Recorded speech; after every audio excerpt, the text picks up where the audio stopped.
पाणी द्या, आम्हाला लय डोक्यावर पाणी व्हायला लागत, अशी समस्या आहे आमची. तरच आम्ही मत देऊ, नाही तर कोणाला मतच देणार नाही. आणि आम्ही ना खासदार कोण होतोय हा पाहत नाही. आम्हाला वर देशामध्ये मोदी पाहिजे. आम्ही मोदीलाच मतदान करणार असं. आज जो वर्षभर फुकट धान्य देतोय, रस्ते नव्हते, रस्ते चालेल, खेड्यापाड्याचे रस्ते सुरू आहेत, एवढं आमचं सगळं व्यवस्थित असल्यामुळं का भाऊ त्याला आवडतं, आम्हाला तो पसंत आहे. काम त्यांनी केलं, परंतु संपर्क लोकांचा त्यांचा कमी झाला म्हणून लोकांची नाराजी त्यांच्याबद्दल आहे. शेतकऱ्यांविषयी असेल हे धोरण त्यांनी बदललं पाहिजे, 100% बदललं पाहिजे. 1000% त्यांनी धोरण शेतकऱ्यांचा विचारच केला पाहिजे आणि करावा त्यांनी विचार. की खासदार आम्हाला आहे, परंतु खासदाराची आमची भेटच होत नाही किंवा खासदार आमच्या परिसरामध्ये आलेलेच नाही. म्हणून खासदार कोण आहे, तो आला नाही आला, पण त्या तुलनेत कामं केलेली आहेत. नमस्कार, मी आबासाहेब मंडलिक, स्वराज्य माझामध्ये आपलं सर्वांचं स्वागत करत आहे. उन्हाची काहिली वाढत चालली आहे, उन्हाचा तडाखा वाढत चाललेला आहे. त्याच पद्धतीनं निवडणुकीच्या रणधुमाळीला रंग आलेला आहे आणि आपण जाणून घेणार आहोत नेमक्या अकोलेकरांच्या समस्या काय आहेत, अकोलेकर समाधानी आहेत का कामामध्ये, त्यांच्या समस्या काय आहे, पाण्याचे प्रश्न काय आहे, शेतकऱ्यांचे प्रश्न काय आहे आणि केंद्र शासनाच्या योजना त्यांच्यापर्यंत पोहोचतात का, हे सगळं आपण जाणून घेणार आहोत. तर आपला विशेष भागामध्ये कौल जनतेचा आवाज अकोलेकरांच्या समस्या नेमक्या काय आहेत आपण ते या भागामध्ये जाणून घेणार आहोत. आपण आलेलो आहोत आता कोतुळ या गावामध्ये आणि कोतुळच्या ग्रामस्थांच्या नेमक्या समस्या काय आहेत हे आपण जाणून घेणार आहोत. कोतुळच्या ग्रामस्थांच्या नेमक्या समस्या काय आहेत, तर या समस्या त्यांच्या सुटल्यात का आणि त्यांच्या होणाऱ्या भावी खासदाराकडनं काय अपेक्षा आहेत हे आपण जाणून घेणार आहोत. या ठिकाणी काही ग्रामस्थ आहेत, तर आपण त्या ग्रामस्थांशी बोलणार आहोत. नेमके ते ग्रामस्थ या योजनांवरती समाधानी आहेत का? दादा, तुम्ही कोतुळ गावचे ग्रामस्थ आहे, तुम्हाला मोदी शासनाच्या ज्या योजना आहेत त्याचा लाभ मिळाला का? हो, कोणत्या कोणत्या योजनांचा लाभ मिळाला? उज्ज्वला गॅस योजना मिळाली, PM किसान योजनेचा लाभ मिळाला. तुमच्या समस्या काय आहे, तुमच्या या कोतुळ गावच्या नेमक्या समस्या काय आहेत? काय दैनंदिन समस्या ह्या जीवनामध्ये चालूच असतात, परंतु मोदीजींच्या नेतृत्वाखाली या देशातील सरकार अतिशय मजबूत आहे, सुरक्षित आहे. पूर्वी बघा, कुठेही पण एखादी वस्तू जर पडली तर पोलीस प्रशासन आवाहन करायचं, अनोळखी वस्तूला हात लावू नका. म्हणजे काही त्याच्यात बॉम्ब असेल किंवा विध्वंसक काहीतरी ठेवलेलं असेल, अतिरेकी कार आलेले असतील, आपलं मानवाचं जीवन सुरक्षित नसेल अशी भीती असायची प्रत्येकाच्या मनामध्ये. पण मोदीजींनी देशाची सूत्र ताब्यात घेतल्यापासून 10 वर्षामध्ये अतिशय सुरक्षितता निर्माण झालेली आहे. हां, म्हणजे मग तुम्ही एकंदर मोदींच्या कामावरती खुश आहात, केंद्र शासनाच्या योजना, व अकोल्याचे खासदारांच्या कामाच्या बाबतीत तुमचं काय? नाही, कसं आहे, ह्या देशामध्ये मोदींचं नेतृत्व हे अतिशय सक्षम आहे. मोदींच्या नेतृत्वामध्ये कोण लोकसभेचा उमेदवार आहे हा न बघता देशाचं नेतृत्व मोदीजींच्या हातामध्ये सुरक्षित आहे, म्हणून मोदीजींना मतदान करायचे आम्हाला. आज अकोले तालुक्यातल्या नेमक्या समस्या काय आहेत आणि जो भावी खासदार होणार आहे त्या खासदाराकडून तुमच्या काय अपेक्षा आहेत? आणि खासदारांनी फक्त मोदींना प्रामाणिकपणानं साथ दिली पाहिजे. याही खासदारांनी मोदींना 370 कलम हटवण्यासाठी साथ दिली. मोदींनी जी विकासाची स्वप्न बघितली त्या स्वप्नांना साथ देण्याचं काम याही खासदारांनी केलंय. म्हणून पुन्हा जो कोणी मोदींचा उमेदवार म्हणून येईल त्याला आम्ही मतदान करणार आहोत. म्हणजे एकंदर त्यांचं म्हणणं आहे की मोदींमुळे आज महाराष्ट्र असेल, देश असेल हा सुरक्षित आहे. दादा, तुम्ही एकंदर केंद्र शासनाच्या योजनांवरती खुश आहात? आज केंद्र शासनाच्या ज्या योजना आपल्या अखंड भारतात ज्या राबवल्या आहेत, खऱ्या अर्थाने जर पाहिलं आज विश्वामध्ये आपल्या भारताला आज 3रं स्थान मिळालं आहे. त्याचं एकमेव कारण एक मोदीजी सारखं आणि भारतीय जनता पार्टीसारखं राष्ट्रवाद आणि अत्यंत महत्त्वाचा विचार असलेलं एक नेतृत्व. या माध्यमातून आज आपला देश खऱ्या अर्थाने आज सुजान सबलाम होऊ बात आहे. खऱ्या अर्थाने आपल्याला अल्पावधी मिळालेला आहे. पूर्वीच्या 70 वर्षाच्या कार्यकाळात काँग्रेसने देशाचं पूर्णपणे वाटोळं केलं, जातीपातीमध्ये करून टाकला आणि गरिबीमध्ये देश पिचून टाकला. भ्रष्टाचार, अन्याय, बंडखोरी, अजून मला वाटतं बॉम्बस्फोट वगैरे अशा विविध घटनांनी देश पोखरला गेला. आणि मोदीजी आणि भारतीय जनता पार्टी सत्तेवर आल्यापासून खऱ्या अर्थाने आज देशाला आपल्या जगामध्ये जगन्मान्यता जगद्गुरू म्हणून मिळाले. त्याचे एकमेव कारण आज आपल्या देशामध्ये जी एवढी मोठी गरिबी होती, आज मला वाटतं जगात जे अर्थशास्त्री आहे ते देखील चक्रावून गेलेले आहे का मोदीने नेमकं काय केलं. काही ते जवळजवळ 50 ते 60 कोट दरिद्रीतून मुक्त केले, समाजाला मुक्त केलं. असं एक महान देश म्हणून आपली गणना झाली आणि त्या माध्यमातून जगातले जेवढे अर्थशास्त्री आहेत ते देखील खऱ्या अर्थाने आज चक्रावून गेलेले आहेत. ते देखील मान्य करून राहिले की मोदीजवळ एवढी मोठी जादू काय आहे आणि ते देखील मोदीकडं एक आशेच्या किरणाने पाहत आहे. आणि खऱ्या अर्थाने या माध्यमातून आपला देश अजून देखील फार पुढं झपाट्यावर जाणार आहे. ठीक आहे, महाराष्ट्रामध्ये आता देशामध्ये शेतकऱ्याच्या बाबतीत थोडीशी कुचंबना होत असेल आणि प्रत्येक राजवटीत होत आलेली आहे. मला वाटतं 70 वर्षात काँग्रेसने देखील शेतकऱ्याचे कौल कधी बदलले नाहीत. तर त्या अंशाने खऱ्या अर्थाने आज शेतकऱ्याला स्थिर स्थावर करण्याचं काम आणि प्रयत्नवाद हा फक्त मोदी शासनाच्या काळात होत आहे. आज जवळजवळ 100 ते 125 स्कीम आहेत. मोठमोठे जे शेतकऱ्याला जे अनुदान वगैरे देण्याच्या स्कीम आहेत, खऱ्या अर्थाने काही अज्ञान आहे, शेतकरी राबवू शकत नाही. परंतु ते जर राबवल्या तर खऱ्या अर्थाने शेतकरी सुखी होऊ शकतो. आणि शेतकऱ्याचं मूळ गरिबी उच्चाटन करण्यासाठी मोदी शासन आणि फडणवीस यांचे खऱ्या अर्थाने प्रयत्न आहेत. उगीच लाचारीचे तुकडे टाकायचे, 1-1.5 लाखाचे तुकडे टाकायचे आणि कर्ज माफ करायचं, यामुळे शेतकरी कधीही सुखी होत नाही. शेतकरी सुखी करण्यासाठी, त्याची गरिबी नष्ट करण्यासाठी, त्याची हरित क्रांती, त्याला जे आर्थिक दुर्बलता आहे, त्याला जे शेती भांडवल लागतं यासाठी उपलब्ध करून देणं, बाजारपेठा उपलब्ध करणं, यासाठी मोदी शासन कटिबद्ध आहे आणि तेच काम खऱ्या अर्थाने चालू आहे. पुढच्या मला वाटतं 24-25मध्ये ते देखील काम हाती घेतलेलं आहे आणि तेही चालू आहे. दुसरं एक महत्त्वाचं, कांद्याच्या बाबतीत आज ग्रामीण भागात शेतकरी थोडे नाराज आहेत. निर्यात रोखली मान्य आहे, परंतु ज्यावेळेला 80% देशामध्ये खाणारे लोक आहेत, 20% पिकवणारे आहेत, शेवटी त्यांचाही विचार करावा लागतो. आणि ज्यावेळेला बाजार जास्त ओव्हर होतात त्यावेळेला काही अंशी निर्यात पायबंद घालावं लागतं. म्हणून याचा अर्थ काय घोट चुका होऊ शकत नाही. आता पुन्हा निर्यात सुरू केली आणि शेतकऱ्याला पुन्हा चांगले दिवस निश्चित येतील असं एक सुजलाम सफलाम नेतृत्व आपल्याला मिळालेलं आहे.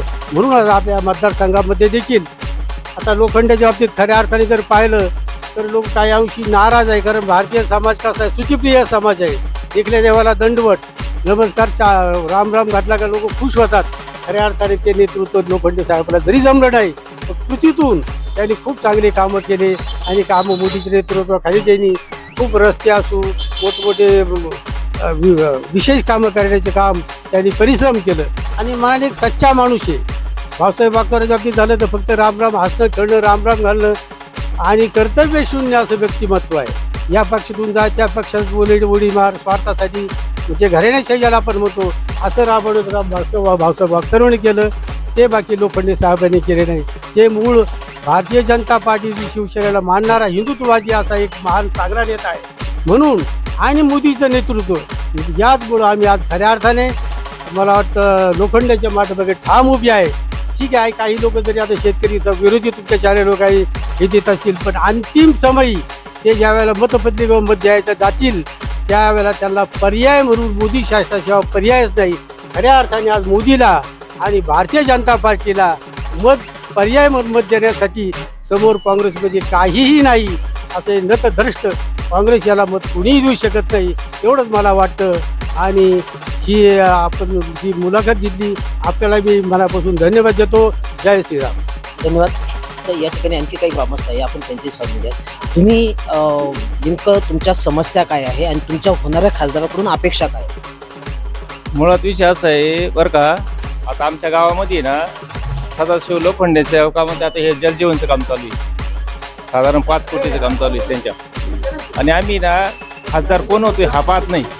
आम्हाला वर देशामध्ये मोदी पाहिजे. आम्ही मोदीलाच मतदान करणार आहोत. तर तुमच्या समस्या काय आहेत? आमच्या समस्या आहे आता रस्त्याच्या ह्याच्या होत्या, त्या रस्त्याचं काम चालू आहे. खाली आम्हाला कोतुळेश्वर देवस्थान ट्रस्टला 6.5 कोटी निधी दिला आहे युती शासनाने, महायुती सरकारने. पण एकूण ग्रामस्थ म्हणतायत की खासदार सदाशिव लोखंडे ग्रामस्थांमध्ये येत नाही, लोकांमध्ये येत नाही. काय सांगा? असे जे म्हणणारे लोक आहेत ना, ते सदाशिव लोखंडाला पहिलंही त्यांनी मतदान केलेलं नाही.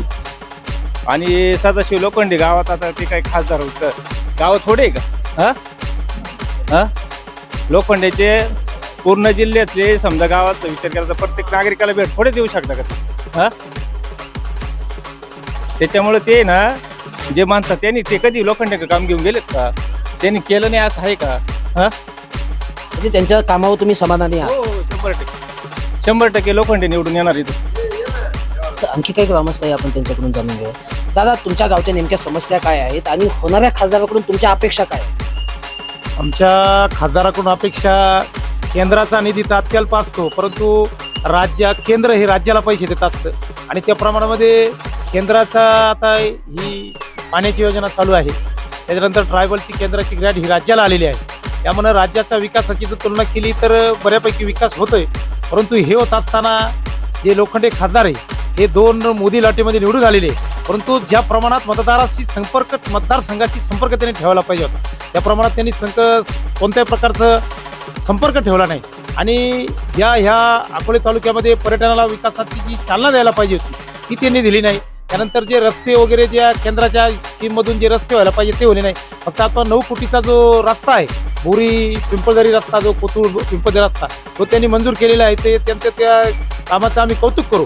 परंतु 10 वर्षामध्ये जो ज्या प्रमाणात केंद्राचा निधी बाकीच्या खासदारांचा जर शेजारचा जर मतदारसंघ दक्षिण नगर बघितला तर सुजय विखेंनी जो विकास केला, नाशिकचा गोडसेंनी जो विकास केला, हेमंत गोडसे खासदार गोडसेंनी, या प्रमाणामध्ये खासदारांचं कार्य या शिर्डी मतदारसंघामध्ये त्या तुलनेमध्ये केंद्राचे मोदी साहेबांचं चांगलं नेतृत्व असताना या प्रमाणात त्यांना निधी काय आणता आला नाही असा आमचा त्यांच्यावर आरोप आहे. भविष्यामध्ये मोदी सरकारचं काम हे चांगलं आहे, परंतु जर हे काम घेऊन जर गेलेच नाही आणि खासदारांचा जो निधी आहे तो हा परत गेल्यासारखा आम्हाला वाटतोय. त्यामुळं जर त्यांना निवडून 10 वर्षामध्ये त्यांनी जो काम केलेलं आहे निवडण्याच्या पाटाचं काम चांगलं केलेलं आहे, 2-2.5 हजार कोटीचा निधी आणलेला आहे, त्या परिसरामध्ये त्यांचं काम चांगलं आहे. पण ह्या कुतूर जिल्हा परिषद गटामध्ये त्यांनी, आणि कुतूर इतकं मोठं गाव आहे, तर त्या कुतूर गावामध्ये त्यांनी कोणत्या प्रकारचा निधी दिलेला नाही. तर त्यांचं जे त्यांना निवडून येण्यासाठी पोषक वातावरण सध्या जेवढं पाहिजे तेवढं आमच्या दृष्टिकोनातून कार्यकर्ता म्हणून मला वाटत नाही. परंतु याच्या अगोदरचे खासदार होते भाऊसाहेब वागचौरे, परंतु भाऊसाहेब वागचौरे ज्यावेळेला आमचा मतदारसंघ हा नाशिकला जॉईंट होता, त्यानंतर हा मतदारसंघ शिर्डी नवीन झाला आणि भाऊसाहेब वागचौरेंनी विरोधी पक्षामध्ये त्यावेळेला शिवसेनेचे खासदार होते, काँग्रेसचं सरकार होतं, परंतु त्यांनी जो जनसंपर्क आणि त्यांनी जो ज्या प्रमाणात काम केलं त्या प्रमाणात आत्ताचे खासदार लोखंडे त्यांना काही काम करता आलं नाही. दोघांच्या कामाची जर तुलना केली तर पूर्वीच्या खासदारांचं भाऊसाहेब वागचौरेंचं काम हे अतुलनीय आहे, अत्यंत चांगलं आहे. त्या तुलनेमध्ये या दोघांच्या कामाच्या तुलनेमध्ये ह्या खासदारांचं काम हे अत्यल्प आहे. त्यामुळे भविष्याचा विचार करता केंद्राच्या योजना आणणारा माणूस हा भाऊसाहेब वागचौरेच राहू शकतो असं आमचं ठाम मत झालेलं आहे. या निवडणुकीमध्ये भाऊसाहेब वागचौरे यांना ह्या अकोले तालुक्यातील ही दुर्गम भागातील आदिवासी जनता प्रचंड मना निवडतील अशी मला एक कार्यकर्ता म्हणून एक खात्री आहे.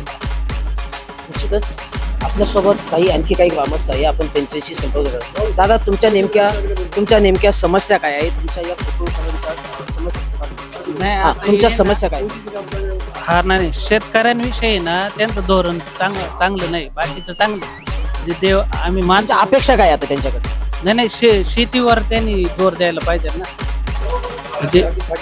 हा, आणि तो लोखंडे आम्ही पाहिलाच नाही 10 वर्षात, त्याचा फोटो आहे का? आम्ही पाहिलंच नाही तर काय त्याला मत द्यायचं. तुमची अपेक्षा आहे आता इथून पुढे काय अपेक्षा आहे? होणारा जो खासदार असेल त्याच्याकडून अपेक्षा काय? नाही, शेतीविषयी त्यांनी धोरण अवलंबलं पाहिजे चांगलं. शेतीला बाजार नाही, काय नाही. म्हणजे भविष्यात जो कोणी खासदार होईल तो खासदार म्हणजे त्यांनी शेतकऱ्यांसाठी चांगलं धोरण अवलंबलं पाहिजे असं त्यांचं मत आहे. दादा, तुम्ही या गावचे नागरिक आहात, तुमच्या नेमक्या समस्या काय आहेत आणि तुमची मागणी काय? जो खासदार होणार आहे त्याच्याकडून अपेक्षा काय? अपेक्षा एवढीच आहे की शेतकऱ्यांकडे लक्ष द्यावा. जे मोदी सरकार आहे ते मोदी सरकार चांगलं आहे, परंतु त्यांचं शेतकऱ्यांकडे लक्षच नाही आहे. शेतकरी एवढा वंचित झाला आहे त्या सरकारमुळं तर त्याला रुपयाची किंमत मोजायची पाळी आली. नाही तर इथून पाठीमागचं जे सरकार होतं ते शेतकऱ्यांकडे लक्ष देत होतं, पण आता हे मोदी सरकार शेतकऱ्यांकडे का लक्ष देत नाही वा? नाही तर बाकी मोदी सरकारचं काय बोललंय जागा वेगळं आहे असंही काही नाही आहे, परंतु एकदम चांगलं धोरण आहे त्यांचं. पण शेतकऱ्यांच्या बाबतीत लय अवघड समस्या झाली. आता मी एक शेतकरीच आहे, पण मी खूप त्रास काढू राहिलो या मोदी सरकारच्या शेतकऱ्यांचे धोरण नसल्या कारणानं. एवढीच समस्या, बाकी नाही काही. मोदी सरकार आपल्याला शेतकरी सन्मान योजना मिळते का, त्याचे लाभ मिळतो? आज हे काय देतात ते 6,000 रुपये का काय ते मानधन येतंय शेतकऱ्यांना, परंतु तेवढ्या शेतकऱ्यांचं नाही. 5 आणि 6,000 रुपये शेतकरी भागत का शेतकऱ्याचं काय. त्याच्यामुळं त्यांचं जे नियोजन आहे ते शेतकऱ्यांच्या बाबतीत चांगलं असावं आणि त्यांनी शेतकऱ्यांना लक्ष द्यावं, बार काही नाही. बाकी आता काय अकोल्याचा जो कोणी खासदार होणार आहे त्याच्याकडून तुमची काय अपेक्षा? अपेक्षा म्हणजे एवढीच आहे का गावोगाव जे आमचे डोंगर भाग आहे त्याच्याकडे त्या खासदारांनी जाणून बुजून एकदम व्यवस्थित लक्ष घातलं पाहिजे. बाकी काही तशी काही अपेक्षा नाही शेतकऱ्यांना. शेतकऱ्यांच्याच बाबतीत प्रश्न नाही, बाकी नोकर वर्ग सगळं व्यवस्थित आहे, त्यांचं सगळं ठेपत चालू आहे. पण शेतकरी माणूस असा झाला आहे का फार मागच्या सरकारचं चांगलं होतं असं वाटायला लागले, नाही तर बाकी नाही. म्हणजे मुळात शेतकऱ्यांच्या बाबतीत काही प्रमाणात नाराजी ही या ठिकाणी दिसत आहे. तर आणखी काही ग्रामस्थ आपण त्यांच्याशी बोलणार आहोत. तर आपल्यासोबत आहेत राजू पाटील. तर मला एक सांगा का आपल्या तालुक्याचा विकास असेल किंवा ज्या समस्या असतील त्या सोडवण्यात आपल्या खासदारांना यश आलंय? निश्चित मागील खासदार सदाशिव लोखंडे साहेब यांनी या ठिकाणी आमच्या कोतुळमधील जो बऱ्याच वर्षाचा प्रलंबित प्रश्न होता, कोतुळ ते पिंपळदरी हा रस्ता एक जवळजवळ 17 ते 18 कोटीचा रस्ता तो मंजूर करून दिला. तो रस्ता मंजूर करत असताना त्यांच्याकडून निश्चितच या ठिकाणी लोकांचा संपर्क कमी झाला, काही कामं कमी झाली असतील, परंतु त्यांनी जो जोर दिला तो राहता तालुका असेल, निळवंड्याचे कालवे असतील, निळवंडे धरण असेल, तो जल आयोगात ते धरण टाकण्याचं पाण्याचं काम चांगलं एक त्यांनी केलं. ते एक मोठं काम त्यांच्या हातून झालेलं आहे. परंतु जे छोटे मोठे आता एक खासदार म्हणजे अख्खा जिल्हा त्यांना पाहिजे असतो, अर्धा जिल्हा, एवढ्या निधी त्यांचा कमी असतो. तो प्रत्येक गावाला एखादं सभामंडप असेल, एखादं असे त्यांचे चांगले आम्हाला आता लॅम्प दिले त्यांनी, हा रस्ता हे दिलेला आहे. आमच्या पळसुंडी सारख्या निगोजी माल एक छोटं मंदिर आहे, पण तिथं एक त्यांचं सभामंडपाचं काम चालू आहे. एक काम त्यांनी केलं, परंतु संपर्क लोकांचा त्यांचा कमी झाला म्हणून लोकांची नाराजी त्यांच्याबद्दल आहे. परंतु तरी पण आम्ही आमचे नेते आदरणीय माजी मंत्री मधुकरराव पिचड साहेब आणि वैभवराव आमचे मार्गदर्शक हे जे उमेदवार देतील आणि ते जे सांगतील त्या उमेदवाराचं काम आम्ही निश्चित चांगल्या मताधिक्याने त्यांना निवडून आणण्याचं काम आम्ही करू. आणि पंतप्रधान सारखे जे आपल्याला लाभलेले पंतप्रधान मोदी एक अतिशय सुसंस्कृत, अतिशय एक चांगलं व्यक्तिमत्व आपल्या देशाला लाभलं. त्या माध्यमातून त्यांनी अनेक चांगली कामं केलं. आज शेतकरी काही जरी म्हणत असला तर कांद्याला बाजार नाही आहे, परंतु शेतकऱ्यांच्या निगडीत ज्या पंतप्रधान ज्या योजना आहे, PM किसान योजना, आज 6,000 रुपये प्रत्येकाच्या खात्यावर येत आहे. आपण शेतकरी लोक ज्यावेळेस बँकेत पैसे येतात तेव्हा पूर्ण बाजारपेठ आमची फुललेली असती, बँकेत येतात पैसे काढतात. अशी एक चांगली योजना त्यांनी सुरू केली. ती आभा कार्डाची योजना आहे, आयुष्यमान भारत, जे 5 लाखाचा जो सर्वसामान्य आमचे जो शेतकरी आहे, आदिवासी भाग आहे आमचा, परंतु त्यांना दवाखान्यात गेल्यानंतर स्वतःचे रोग पैसे देऊन तो उपचार घ्यायला लागायचा. परंतु असे काही हॉस्पिटल निर्माण केले का त्याच्यात ती योजना सुरू आहे. फक्त आधार कार्ड आणि रेशन कार्ड न्यायचं आणि तो लाभ पदरात पाडून घ्यायचा, किती मोठा आजार असू द्या. असे जे काही आजार आहे ती सुद्धा एक योजना चांगली आहे. कोरोनाच्या काळापासून त्यांनी शेतकरी पिचलेला होता अक्षरशः, कुठल्या हाताला काम नव्हतं, सर्वसामान्य मोलमजुरी करून त्यांना कुठलाही, परंतु एक मोफत धान्य देण्याची रेशनिंगची योजना, आजकाल आपण ती काँग्रेसच्या काळात पैसे घ्यायचे, परंतु ही एक योजना मोदी साहेबांनी चालू केली. निश्चित त्याच्यात श्रेय आपल्या मुख्यमंत्री देवेंद्र फडणवीस साहेबांचं आहे. अशी एक चांगल्या योजना आहेत. विशेषतः महिलांना बसची प्रवास सेवा असेल ती मोफत देण्याचं काम केलं. तेव्हापासून ST महामंडळ हे नफ्यात आलेलं आहे, कारण शासनच त्यांना तरतूद करून पैसे देत आहे. परंतु आज महिला वर्ग पहा तुम्ही, ST प्रवासात महिला वर्ग जास्त दिसतात. महिला अतिशय एसट्या पूर्ण भरलेल्या असतात, म्हणून ज्या महिला कधी घराच्या बाहेर पडत नव्हत्या, परंतु आज STनं प्रवास करताय, लग्न कार्याला जातात, त्यांच्या माहेरी जातात, 1 रुपया सुद्धा त्यांच्याकडून घेतला जात नाही. 65 वर्षापुढील जे वयोवृद्ध माणसं आहे त्या माणसांना सुद्धा मोफत प्रवासाची सुविधा आपल्या केंद्राच्या माध्यमातूनच झालेली आहे.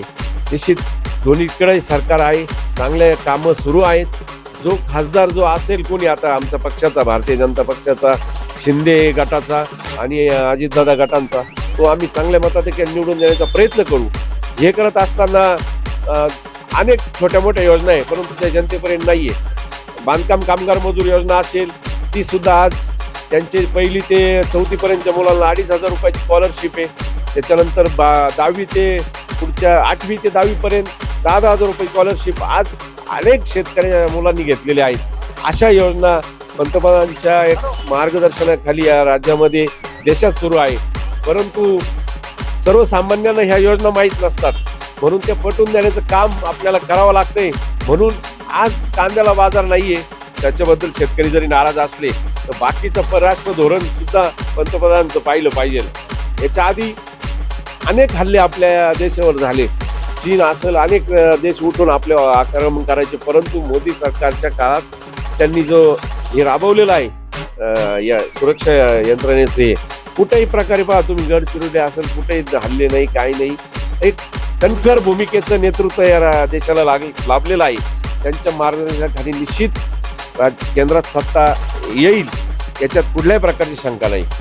आपल्या भविष्यात आता समस्या कोणत्या बाकी आहेत आणि जो खासदार होईल त्याच्याकडून तुमच्या अपेक्षा काय? जे आता नवीन खासदार येतील भविष्यात आमचे अनेक खेड्यापाड्यातील रस्ते यांचं काम बाकी आहे. काही नाही, शेतकऱ्यांना जे अतिवृष्टीचं संकट येतं, पावसामध्ये शेतीचं नुकसान होतं, त्यांनी ते केंद्राकडे आणि राज्याकडे पाठपुरावा करून त्या लोकांना मदत मिळवून देणे. काही वीज प्रश्न असेल, रस्ते असतील, आरोग्याचे प्रश्न माध्यमातून जास्त लोकांना भेडसावतात, ते सुद्धा त्यांनी सोडवावे.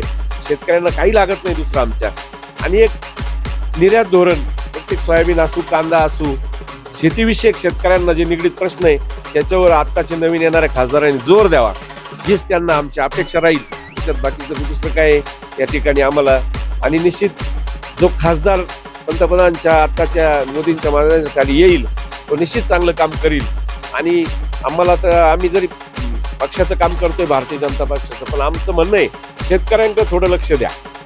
जरी आमचा पक्ष असला शेतकऱ्यांकडे थोडं दुर्लक्ष होतंय, ते त्यांनी देण्यात यावं अशी आमची त्यांना विनंती राहील.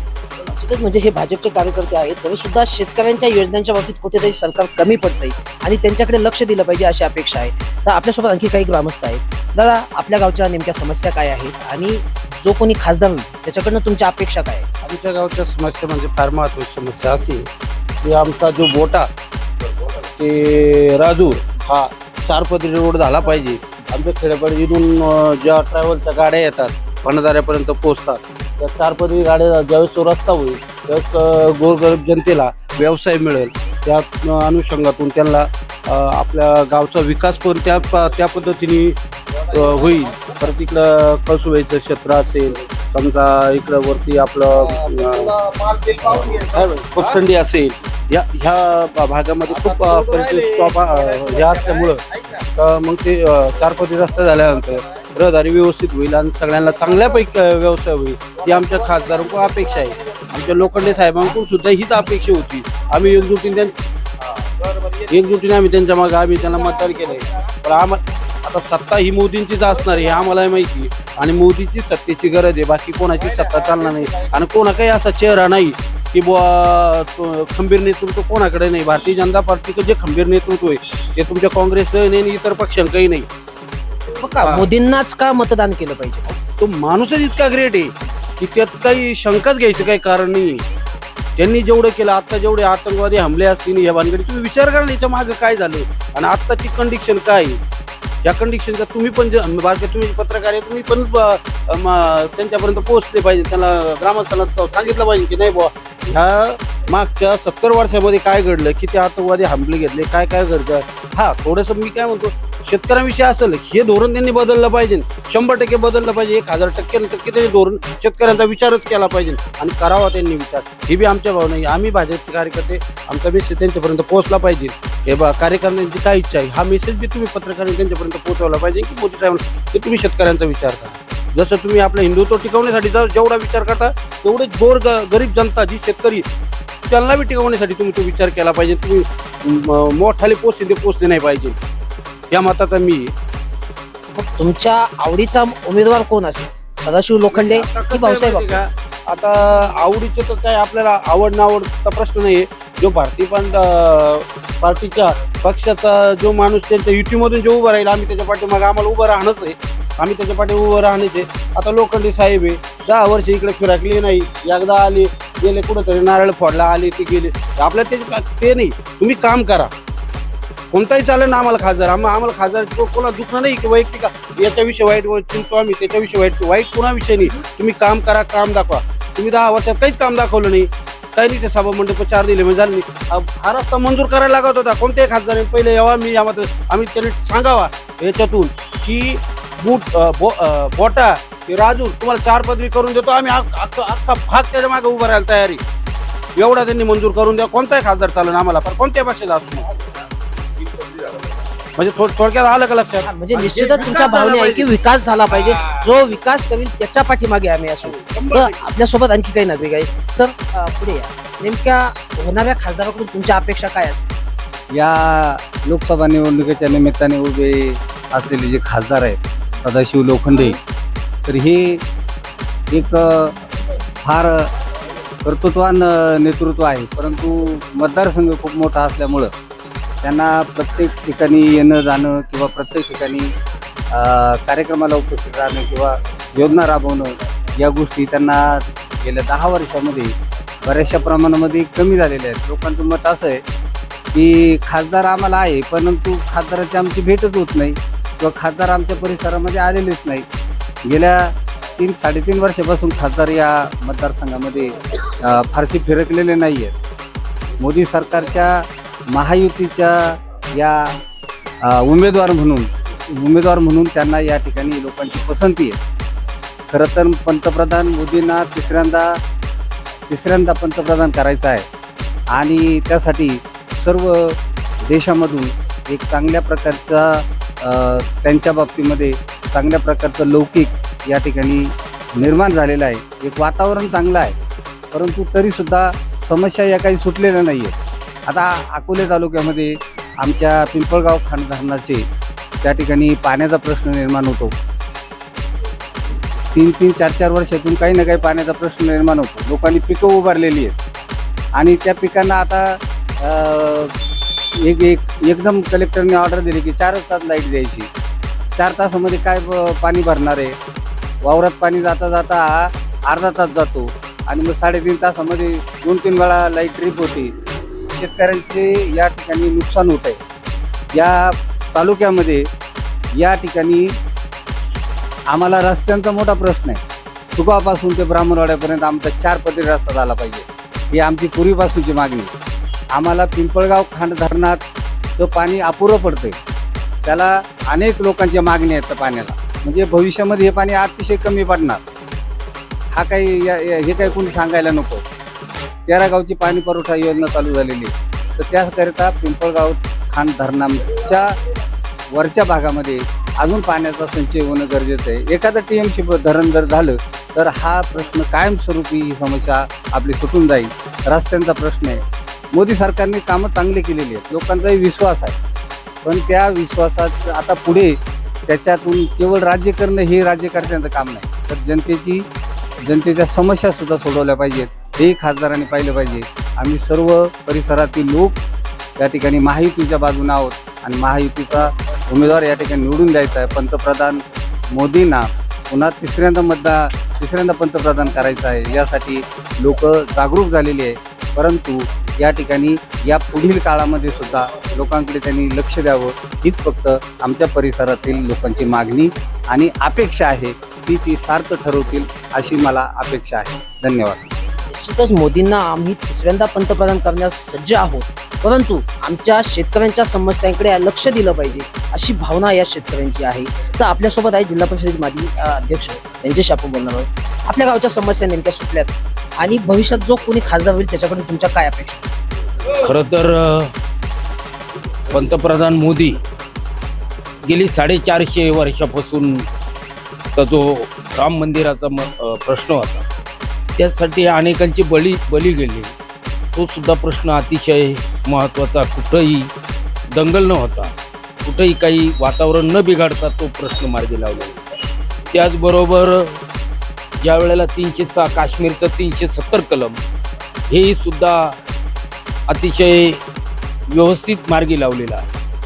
त्याचबरोबर आता जो महत्त्वाचा प्रश्न आहे तो समान नागरी हक्क कायदा, त्यांचे हे 3 निर्णय त्यांनी घेतलेले होते, त्यापैकी 2 झालेले आहे. हा समान नागरी हक्क कायदा होणं गरजेचं आहे आणि म्हणून मोदीला पसंती आहे, सगळ्यांचीच पसंती आहे. त्याचबरोबर त्यांनी जे निर्णय घेतलेले आहेत तर 80,000 कोटी लोकांना स्वस्त धान्य देण्याचं काम केलेलं आहे. त्याचबरोबर त्यांनी काही आज 5 लाखापर्यंत जे आजारी पडतात त्यांना सुद्धा सुविधा उपलब्ध केलेल्या आहेत. काही महिलांचे प्रश्न आहेत त्यांना सुद्धा उपलब्ध केलेले आहेत. आणि ज्याला बेघर आहेत त्यांना घरं देण्याचं कामसुद्धा मोदी सरकारनं ह्या 10 वर्षामध्ये फार मोठं निर्णय घेतलेला आहे. दुसरी गोष्ट, जलजीवनच्या योजना पूर्ण महाराष्ट्रामध्ये चाललेल्या आहे. केंद्र शासनानं फार मोठा निधी त्या जलजीवन योजनेला सुद्धा या ठिकाणी दिलेला आहे. आणि म्हणून मोदीला सर्वसामान्य माणसांची निश्चितच वोटिंग राहणारच आहे. कारण ज्या वेळेला आदिवासी समाजामध्ये सुद्धा काही माणसं मजुरीने कामाला येतात, त्यांच्याशी आपण बोललं जातं तरी ते म्हणतात आम्हाला फुकट धान्य मिळालेलं आहे, त्यावेळेला आम्ही मोदीलाच मतदान करणार. निश्चितच तुम्ही जे सांगतायत का मोठा निधी आलेला आहे, त्यांच्यासाठी कामं केलेलं आहे, तरी सुद्धा लोक म्हणतायत की खासदार लोखंडे आमच्याकडे आलेच नाही, याबद्दल काय सांगता? आता खासदार लोखंडे कोण खासदार याच्या तो नथिंग आहे. आमच्या दृष्टीने मोदी परत पंतप्रधान व्हावा ही आमची सगळ्यांची इच्छा आहे. म्हणून खासदार कोण हे तो आला नाही आला, पण त्या तुलनेत कामं केलेली आहेत. आता वैभव भावणे आणि यांनी खासदारने बोरीचा हा जो रस्ता आहे पिंपळदरीपर्यंत कोट्यवधी रुपये पंतप्रधान सडक योजनेतून दिलेले आहे. इथं पुलाचं कामाचं सुद्धा दिलेलं आहे. आमच्या कोतळेश्वरच्या मंदिरासाठी 5-7 कोटी रुपये उपलब्ध केलेले आहे. काम केलं नाही असं म्हणता येत नाही. आता हे ज्या वेळेला कामं रखडलेले होते, सरकार मागचं आघाडीचं सरकार होतं आणि कामं रखडलेली होती, पण ज्या वेळेला सरकार बदललं आता त्यावेळेला अतिशय जोरानं आमचा हा सुद्धा निधी वैभवनी ते पत्र देऊन या सडका सुद्धा गावामध्ये सिमेंट काँक्रीटचे रस्ते झालेले आहेत. त्यामुळं काही अडचण येण्याचं काही कारण नाही. पण त्याचबरोबर माझं स्वतःचं असं मत आहे तर थोडीशी शेतकऱ्यांमध्ये थोडी नाराजी आहे का कांदा निर्यात ही होणं गरजेची होती. कांदा निर्यात झाली असती म्हणजे शेतकऱ्यांना 2 पैसे मिळाले असते. ते थोडी नाराजी वातावरण दिसते. त्याचबरोबर निर्यात तुमच्या सोयाबीनचं सुद्धा त्यांनी आयात करायला बाहेरून आयात केला, तो माल आयात करणं गरजेचं नव्हतं. जर तो आयात केला नसता तर सोयाबीनचे बाजार सुद्धा 60 रुपयापर्यंत असते. आणि कांद्याचे जर तुम्ही निर्यात जर चालू केली, निर्यातीला परवानगी जर दिली, कांद्यालाही बाजार 25-30 रुपये किलो मिळाले पाहिजे. आज कांद्यासारखं पिकाला खर्च फार मोठा आहे, कांद्याला फार मोठा खर्च आहे. आज 70-80 हजार रुपये एकरी पुरत नाही. आणि मग 70-80 हजार एकरी पुरत नाही आणि तेवढेच पैसे कांद्याचे होतात. मग त्यामुळे शेतकरी थोडा नाराज आहे. तर मोदी सरकारने ही या सुद्धा सुधारणा करणं गरजेचं आहे. इतर जसं लक्ष दिलेलं आहे त्याच पद्धतीनं शेतकऱ्यांवर सुद्धा लक्ष देणं गरजेचं आहे.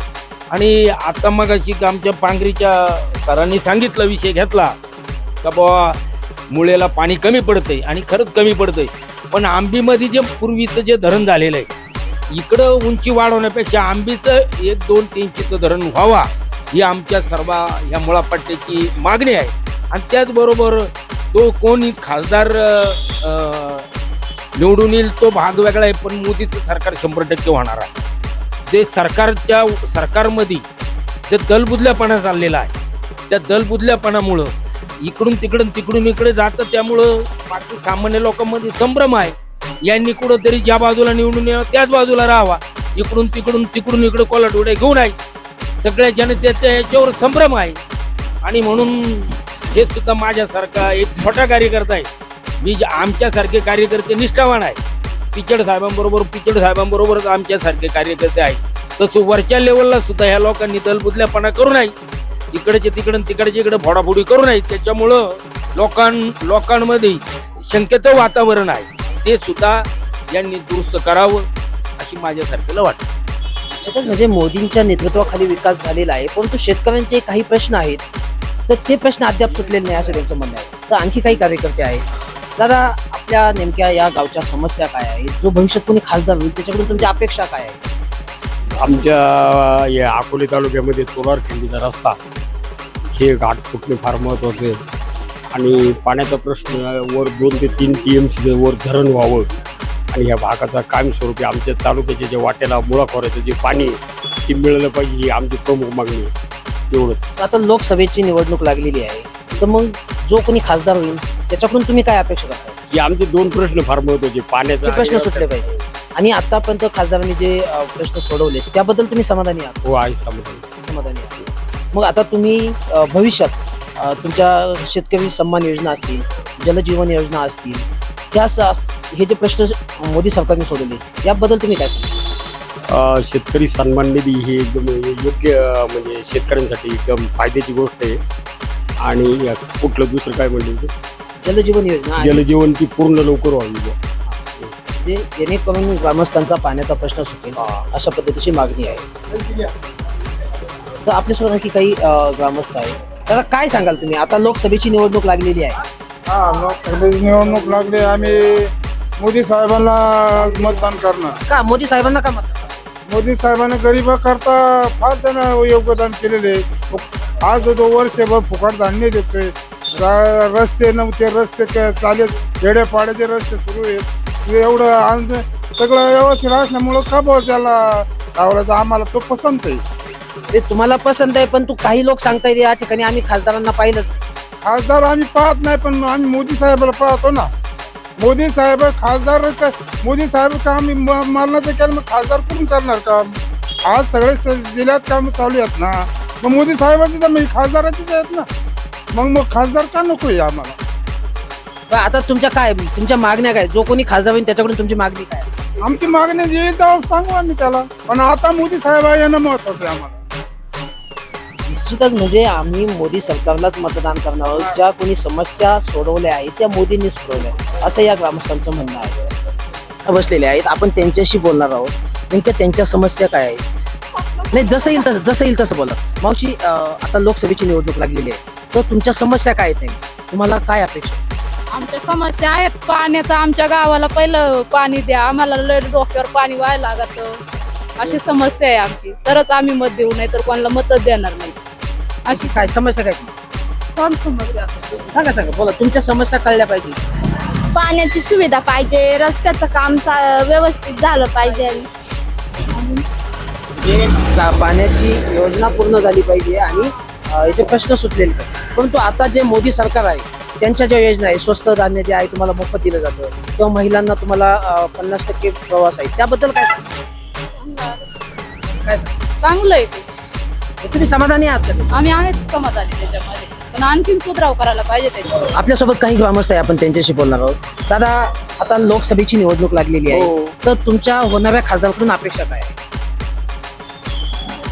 येणाऱ्या खासदाराकडून नव्हे, आजपर्यंत खासदारांनी कुठलंही काम केलेलं नाही. म्हणजे स्ट्रीट लाईट लावल्या, समजा स्ट्रीट लाईट ह्या गावाच्या विकासासाठी असतात की कशासाठी असतात सांगा ना तुम्ही. मग तुमची मागणी काय आहे? मागण्या पूर्ण होणार असतील तर मी बोलेल ना. म्हणजे समजा खासदार मी निवडून दिला एखादा आणि त्याने कामच केलं नाही. आता हे कोतुळमध्ये काम चाललेलं आहे, 5 वर्षामध्ये कुठलंही काम झालं नाही आणि निवडणुकांच्याच वेळी हे काम का हाती घेण्यात आलं? निश्चितच भावना आहेत की निवडणुका तोंडावरती आल्यावर का कामं केले. खासदार भाऊसाहेब वाकचौरे असतील किंवा सदाशिव लोखंडे असतील, या दोघांवरती हे नाराज आहे, तर वेगळा कोणीतरी उमेदवार द्यावा अशी त्यांची अपेक्षा आहे. तर आपल्यासोबत आणखी काही ग्रामस्थ आहे, आपण त्यांच्याशी बोलणार आहोत. दादा, काय अपेक्षा काय तुमच्या? आता जो कोणी खासदार होईल त्याच्याकडून काय अपेक्षा? आमच्या अपेक्षा काय नाही, फक्त कामं झाली पाहिजे आणि जो कामं करेल त्यालाच आम्ही निवडून देऊ असं. या पूर्वीच्या खासदाराकडून तुमच्या अपेक्षा पूर्ण झाल्या?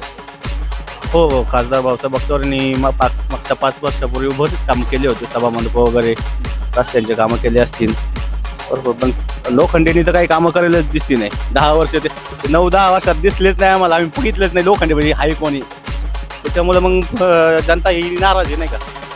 जनता जनार्दनी ते मत कोणाला द्यायचं, काय द्यायचं ते जनता ठरवणारच आहे. मोदी शासनाच्या ज्या योजना आहेत, जलजीवन योजना असेल, शेतकरी सन्मान योजना असेल, महिलांना मोफत प्रवास असेल, याबद्दल काय सांगा? नाही, मोदी सरकार वरती राज्यात येणारच आहे. मोदी सरकारबद्दल आपलं हे नाही, मोदी सरकार हे चांगलंच आहे. पण मग जे उमेदवार दिलेत ना त्याच्यानं माणसं नाराज आहेत. हे उमेदवारावरती तुम्ही नाराज नाही. औषध पितीन मरतीन बाय एवढी कांदे करायचे 2000 रुपये खताची कोण टाकायची आणि विकायला गेलं का 10 रुपये 12 रुपये किलो. पहिले बाजार काय आचारसंहिता लागली आमच्याला काय आचारसंहिता काय आम्हाला 3 महिन्याला धंदे नाही, गाड्या घेऊन पस्तावा झाला लोकांना. म्हणजे शेतकऱ्यांसाठीच्या ज्या योजना आहेत त्या योजना राबवल्या जात नाहीत.